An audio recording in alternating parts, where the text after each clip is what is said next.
High, আজ বানাবো সোয়া cutlet. চলো দেখি প্রসেসটা একবার। প্রথমে সয়াবিনগুলোকে গরম জলে 15 মিনিট ভিজিয়ে রাখবো।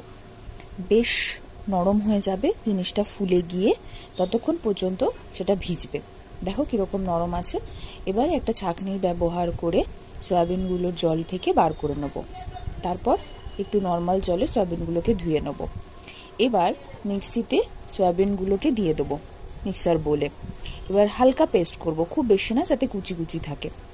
এবার একটি বোলে ঢেলে নিয়ে তাতে পেঁয়াজ কুচি সামান্য, আদা রসুন কুচি, লঙ্কার কুচি, জিরের গুঁড়ো এবং পরিমাণ মতো লঙ্কার গুঁড়ো, আর তার সাথে থাকবে কর্নস্টার্চ পাউডার, যেটাকে আমরা কর্নফ্লাওয়ারও বলি। এবার স্বাদ মতো নুন এবং শেষে গুঁড়ো গরম মশলা দিয়ে ভালো করে মেখে নেব। মেখে একটা যে কোনো শেপ দিতে পারি, আমি গোল শেপটাই দিয়েছি।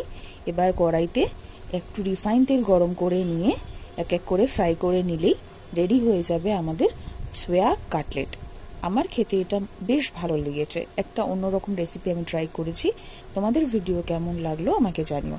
দেখা হবে নতুন একটা ভিডিওতে। আজকের মতো সকলকে টাটা।